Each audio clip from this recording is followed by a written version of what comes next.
설교는 인간이 사는 삶에는 재난이 있다. 여러 가지 불행도 있고 고난도 있는데 이런 것을 하나님이 주신 거라고 생각하며 원망하지 마라. 하나님은 반드시 우리를 선한 일로 인도하신다. 오늘 당하는 재난, 정말 견디기 힘든 것 같지만 하나님은 그것을 오히려 선으로 바꿔주시는 분이시다. 우리 성도들에게 결코 재난을 주시는 하나님이 아니시다. 하나님은 악을 선으로 바꾸시고 오늘의 재난을 은혜로 바꾸시는 분이시다. 그런 내용이 오늘 설교의 주제입니다. 그래서 우리가 고난을 당할 때 어떻게 그것을 해석하느냐, 믿음으로 해석해야 된다. 믿음으로 하나님은 반드시 우리를 도우신다. 우리와 함께 하시고 선한 일로 인도하신다. 지금은 내가 고난을 당하고 어려움을 당해서 죽을 것 같고 힘들지만 하나님은 다 합력하여 선을 위하시는 분이시다. 그걸 믿어라 하는 그런 설교입니다.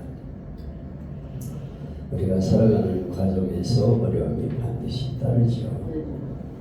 성도라고 해서 하나도 고난이 없는 인생은 없습니다. 이 땅의 인생은 어차피 고난 속의 인생이에요. 그렇지만 그 고난을 어떻게 우리가 이기느냐, 믿음으로 이겨야 된다는 거예요. 아멘. 믿음으로 하나님이 함께 하심을 믿고 지금 당하는 악과 황경민 집사가 그러는데 거기 영양시설을 해준 청년인데 엄청납니다. 장가가라고 해도 자꾸 안 가고 가정이 딱 좋은데 기술도 있고 지금 사업을 시작했나? 하려고 직장 생활 영양시설에서 나와서 독립을 해서 새로운 사업을 하려고 계획 중입니다. 기도해 주시기 바랍니다. 오늘 상황을 좀 점검하려고 온 것 같아요. 바쁜 사람인데 이렇게 와줘서 너무 감사하죠. 방금 영상을 보다가 안 돼가지고 중단을 했는데 한경림 목사님 20주기 기념 영상. 우리 설교하는 주제는 인생에게는 고난이 있다. 근데 그 고난이 찾아올 때 믿음으로 그것을 이겨야 된다. 아멘. 하나님은 반드시 살아계시고 우리 성도들을 선한 길로 인도하신다. 지금 내가 당하는 고난이 반드시 하나님이 선한 길로 인도하실 것이다 하는 믿음을 가지고 이겨야 된다 하는 그런 내용입니다. 고난을 지지 마라. 결코 하나님은 우리에게 불행을 주는 분이 아니고 고난을 허락하시는 분이 아니시다. 더 좋은 길로 합력하여 선을 이루시는 분이시다는 그런 내용의 영상입니다.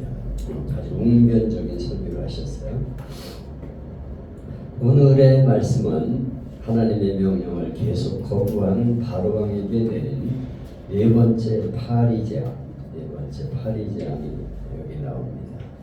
첫 번째 재앙은 물이 피가 되는 재앙, 두 번째 재앙은 개불이 재앙, 세 번째는 티끌이 이가 되는 재앙, 네 번째 재앙이 파리 재앙. 파리가 온 세상에 가득해서 수많은 병을 일으키고 문제를 일으키게 됐다는 그런 내용이죠. 구약에서 보면 사단은 바알세불이라고 부르는데 바알세불이라는 말은 파리의 왕, 아주 파리의 왕, 파리를 주관해가지고 인간을 불행하게 만든다 그런 뜻입니다. 하나님은 그들이 숭배하던 파리가 그들을 공격하게 되므로 오히려 그것이 고통이라는 것을 드러내시죠. 그들이 숭배하던 파리가 그들을 공격함으로 오히려 그들에게는 고통이 되었다. 세 번째 재앙까지는 지상의 재앙이었는데 네 번째 재앙은 공중을 나는 재앙이에요. 날개 달린 재앙. 피해서 도망가는 자보다 훨씬 빠른 재앙. 숨을 수가 없는 재앙. 파리를 쫓아갈 수 있겠습니까? 파리를 쫓아갈 수 없잖아요. 순식간에 날아가니까 이게 재빠르게 우리에게 닥쳐오는 재앙. 이 파리는 보통 파리가 아니고 물고 뜯고 피를 빠는 파리입니다. 제가 어렸을 적에 짐승을 이렇게 많이 키웠는데 그 중에 이 독한 파리가 있어요. 이거는 짐승에게 붙어가지고 피를 빨아먹는 파리예요. 소음 이런 데 붙어가지고 피를 빠는 아주 빠른 그 주둥이에 침이 있어서 그걸 빨대를 박아가지고 피를 빨아먹는 그런 파리가 있습니다. 바로 그런 파리예요. 상처가 나고 가렵고 전염병이 오는 그런 파리입니다. 24절에 보면 여호와께서 말씀하는 대로 무수한 파리 떼가 바로의 궁 신하의 집 애굽 전역에 이르게 되어서 파리 떼로 인하여 땅이 해를 받더라. 해를 받는다는 말은 히브리어로 샤하트라고 하는 말인데 썩히다, 파괴하다. 파리 떼가 사람들의 몸에 붙어가지고 몸에 피부병을 일으키게 만들고 음식을 썩게 만드는 그런 전염병을 일으키는 파리였다. 파리는 잡아도 끝이 없어요. 얼마나 무서운 이 파리지 몰라요. 이때 제 파리라는 건 잡아도 끝없이 그냥 달려들면서 사람과 짐승을 괴롭히는 그런 파리제약이었습니다. 하나님은 작은 곤충, 먼지 이런 걸 가지고도 얼마든지 재앙이 된다는 것이라는 것을 알 수가 있죠. 우리가 그냥 흔히 보는 그런 벌레 하나라도 하나님이 함께 하시면 그냥 무서운 재앙이 될 수 있다는 거예요. 사실 뭐 전염병 같은 거 보면 아주 눈에도 보이지 않는 건데 그냥 수많은 생명을 앗아가잖아요. 얼마나 우리가 그 코로나 때 벌벌 떨었습니까? 그거 걸리면 죽는 줄 알고 그냥 예방주사 맞고 막 난리를 쳤죠. 지금도 이제 하나님이 손을 보시면 순식간에 수많은 생명이 사라진다는 것을 기억해야 되죠. 여기 보면 22절로 24절에 보면 특별한 일이 있어요. 그 무시무시한 재앙이 애굽 전역을 뒤엎고 괴롭히었지만은 이스라엘 자손이 사는 고센 땅에는 이 재앙이 없었다. 아멘. 날아다니는 파리가 어디 못 가겠습니까? 근데 고센 땅에는 파리가 얼씬도 하지 않았다. 하나님의 백성을 지키시고 보호했다는 아멘. 이것은 세 가지 사실을 증거하는데 첫째는 이스라엘의 하나님만 참신이시다. 파리 섬기는 그 신은 가짜다 하는 걸 보여줘. 둘째는 이스라엘은 선택받은 백성이다. 하나님이 택한 백성이다. 셋째는 하나님을 대적하면 형벌을 받는다 하는 것을 보여주고 있어요. 23절을 보면 내가 내 백성과 내 백성 사이에 구별을 두리니 내일 이 표징이 있으리라. 구별이라는 건 갈라낸다 그런 뜻이에요. 내 백성과 내 백성을 갈라내겠다. 그래서 내 백성을 내가 보여주고 니들은 어려움을 당하겠다 하는 그런 뜻입니다. 성도라는 말은 구별된 백성이에요. 하나님이 우리를 구별하여 세상에서 불러낸 것입니다. 여러분이 그대로 이렇게 있는 것 같지만 하나님이 여러분을 성도로 택하여 주셨기 때문에 하나님의 은혜 안에 사는 것을 믿으시기를 바랍니다. 아멘. 세상과 구별된 백성이라는 것을 분명히 말씀하고 있어요. 고센 땅에는 파리가 얼씬하지 못하게 하심으로 그걸 보여주셨어요. 표징은 아노트라는 말인데 하나님이 하시는 일에 사인을 하신다. 우리가 어떤 일을 결제할 때는 사인을 하잖아요. 하나님이 사인을 해가지고 구별하신다. 그런 뜻입니다. 하나님이 이 일을 진행하신다. 믿는 신자에게 때때로 하나님이 표징을 나타내십니다. 기적을 나타내셔요. 그래서 정말 놀라운 일이 일어납니다. 여러분 그런 걸 경험했는지 모르겠는데 난 목회하면서 수없이 그런 일을 경험했어요. 정말 안타깝고 이제는 큰일 났다 생각하는데 하나님이 싹 문제를 풀어주셔요. 그래서 야, 이거 하나님의 기적이다. 제가 다 얘기는 할 수가 없어요. 제가 쓴 책에도 나오고 그런데 얼마나 아슬아슬한 순간이 많은지 몰라요. 근데 하나님이 기적을 베풀어 주셔서 이것을 일으키면서 표시를 주십니다. 이것은 하나님이 하나님 백성을 보호하시고 신실성을 나타내고 보는 사람에게 경외심을 일으키는 수단입니다. 그래서 야, 하나님은 정말 살아계시구나 이런 걸 깨닫게 하시죠. 하나님은 지금도 당신의 살아계심을 보이기 위해 표징을 나타내시는 것을 볼 수 있어요. 아멘. 이걸 사람의 기적이라고 말해요. 우리도 하나님 백성이기 때문에 하나님이 원하시면 우리에게도 기적이 얼마든지 일어날 수 있다는 사실을 믿으시기를 바랍니다. 한국 역사를 보면, 교회 역사를 보면 백선행이라는 여자분이 있어요. 이 여성은 한국 여성 최초 사회장으로 장례가 치러졌어요. 여성으로서 사회장을 치르는 건 거의 없습니다. 근데 국민들이 다 참여하는 사회장을 치렀어요. 이름 없이 그는 평양 백과부라고 불렸는데 돈을 선행에 써서 선행이라는 이름을 얻게 되었어요. 그는 경기도 수원 출생의 백선행이라는 사람입니다. 어려서 안시가문에 출가해서 결혼 1년 만에 남편과 사별을 했어요. 결혼한 1년밖에 안 되는 남편이 죽었어요. 미천한 집으로 시집을 가서 자식도 없이 16살 어린 나이에 청산과부가 됐어요. 얼마나 슬픕니까? 백신은 과부가 되어 홀어머니를 모시고 온갖 굳은 일을 도맡아서 근검절약하게 삽니다. 생활 신조가 있는데 먹기 싫은 건 먹고 입기 싫은 옷 입고 하기 싫은 일을 하며 사는 것을 나는 목표로 삼는다. 그래서 억척스럽게 재산을 모았어요. 뭐 먹고 싶은 거 다 먹고 재산을 모을 수 있어요. 합창같이 돈을 모았어요. 홀어머니 과부가 되어가지고 시어머니가 홀어머니인데 어머니도 참 과부야. 그래서 과부끼리 살면서 이렇게 어렵게 살면서 재산을 모았습니다. 삭바느질, 길쌈, 20년 떨어진 시장에 가서 버리는 음식 찌꺼기를 주워다가 돼지를 일러 팔아요. 그리고 봉숭아씨를 시장에 내다 팔고 콩나물 장사도 해서 돈을 모아 베개 속과 당방바닥에 숨겼습니다.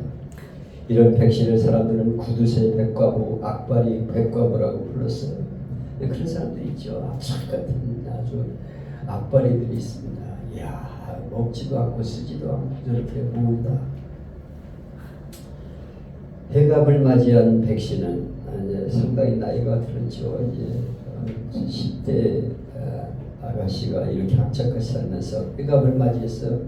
그는 피땀으로 모은 돈을 털어 대동군 고평면 성산 위에 커다란 다리를 놨어요. 사람들이 장마가 지면 건너갈 수가 없는데 거기다 다리를 놨습니다. 물을 건너갈 수가 없는데 거기다 다리를 놓아주었어요.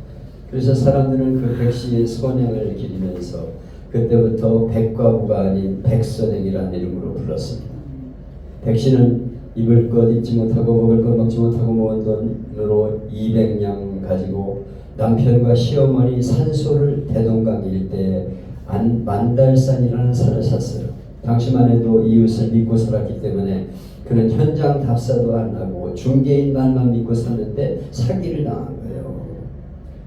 가서 그 땅을 본 백씨는 하늘이 무너지는 절망을 느낍니다.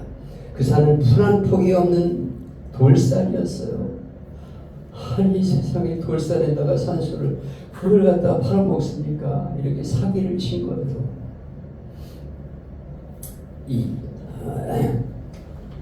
사기를 당한 겁니다. 얼마나 절망입니까? 근데 그는 기독교인으로서 절망을 뒤로하고 하나님께 감사했다고 합니다. 왜냐하면 다른 사람이 그 땅을 샀으면 망했을 텐데 내가 아픔을 대신한 것에 대해서 감사했대. 다른 사람이 아니고 제가 그 일을 감당하게 해주셔서 감사합니다. 평양 시내에는 백과부가 망했다더라는 소문이 돌았습니다. 안 먹고 안 쓰고 하나님 잘 믿는다더니 꼴 좋다. 하나님 믿어도 소용이 없다. 막 조롱을 했습니다. 근데 어느 날 일본 사람들이 도청 직원을 앞세워 찾아옵니다. 그들은 시멘트 공장을 차리려는 사람이었는데 지질 조사를 하던 중 백집산의 산이 온통 석회석으로 되어 있는 것을 발견하게 됐어요. 1,000냥 줄 테니까 땅을 팔아라. 1,000냥을 준다는 거예요. 세상에. 그걸 왜 1,000냥을 준다니. 백신은 깜짝 놀라면서 절대 못 팝니다. 자기가 200냥 주고 산 것도 잘못된 거래인데 1,000냥을 주겠다니 말도 안 되는 소리다. 그걸 또 다른 사람이 사가지고 마음 아프면 어떻게 하겠냐. 내가 담당하는 게 낫지. 그래서 아니 천사지 천사. 일본 사람이 아무리 달래면서 얘기를 해도 막무가내예요. 도청관리와 광산업자는 돈이 적어서 그러는 줄 알고 얼마 후에 또 찾아와서 2,000냥 줄 테니 제발 팔라. 백신은 더 놀라서 절대 안 된다고 거절했어요. 아니 1,000냥도 되고 엄청난데 2,000냥을 주신다니 나는 절대 못 팝니다. 내가 어떻게 그런 손해를 다른 사람에게 끼칩니까? 자기가 생각을 그렇게 하는 거죠. 그래서 난 절대 못 팝니다. 그래가지고 이 사람들이 생각합니다.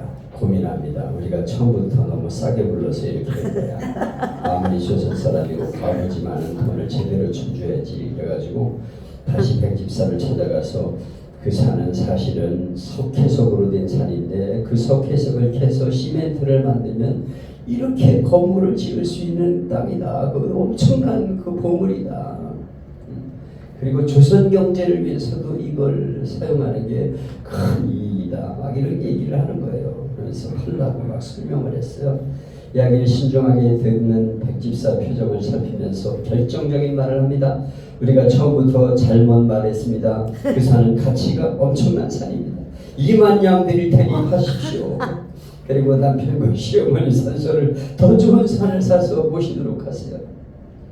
우리가 도와줄게요. 그제서야 백집사는 그 말을 이해하고 그 땅을 2만 주고 팔았어요. 백집사는 비록 가난한 과부로 살았지만 주님 말씀대로 살면서 남에게 손해 끼치는 일은 절대로 하지 않는 마음으로 하늘의 상급을 받은 것입니다. 땅을 판 그는 우선 교회를 먼저 짓고 민족교육에 뒷받침하려고 1923년에 광성수학교에 350석지기 노원을 희사하고 이듬해는 창덕수학교에 300석지기 승연여학교에 26,000평의 토지를 기부합니다. 장로의 신학교 전신인 평양신학교 재단도 박선행에 의해 설립이 된 거예요. 지금 이 장로의 신학교가 거기서부터 생겨난 겁니다. 지금 제가 나온 학교가 백선행이 땅을 기부해가지고 그래가지고 신학교 재단 설립이 된 거예요. 백선행의 아름다운 일이 알려지면서 조선 총독부에서 백 씨에게 표창장을 주려고 했지만 그는 거절했어요. 내가 무슨 상 받을 일을 한 겁니까? 난 당연히 할 일을 했을 뿐입니다. 또한 민족 지도자 조만식과 뜻을 같이 28년에 민간 운동 집회 장소인 평양 공화당도 지었어요. 공회당, 일본에서 만든 공회당보다 훨씬 큰 공회당을 지었습니다. 훗날 사람들은 그 건물을 백선행 기념관이라고 불렀어요. 그의 연결식에는 조만식을 비롯한 독립운동가와 사회단체의 1만여 명의 뒤를 따르고 백선의 업적을 새긴 기념비가 여러 학교마다 그가 세운 학교마다 세워지게 되었습니다. 한번 따라합시다. 백선행처럼 늘 하나님께 감사하며 늘 하나님께 감사하며 선한 마음으로 살자. 복수할 거야 이러지 말고 내가 가만히 있는 줄 알았는데 반드시 내가 복수하겠다 이런 생각을 가지 말고 다 용서하고 살아가는 마음 하나님을 보내주십니다. 우리는 기억해야 합니다. 애굽은 파류로 썩었지만 고센은 하나님의 법으로 지켜졌습니다. 아멘. 구별은 환경의 차이가 아니라 주인의 차이입니다. 여러분은 지금 어느 땅에 서 있습니까? 하나님을 떠난 애굽입니까? 아니면 하나님을 믿는 고센입니까? 하나님은 하나님 백성답게 사는 사람을 보호하시고 오늘과 내일을 책임짐을 믿으시기를 바랍니다. 아멘. 설령 손해처럼 보여도 결국은 하나님의 계획 안에서 살아감을 우리는 믿어야 합니다. 아멘. 하나님 백성답게 말씀에 순종하며 살아서 하나님의 보호로 표징을 나타내며 승리하는 간정의 주인공 되기를 축복합니다. 아멘. 차례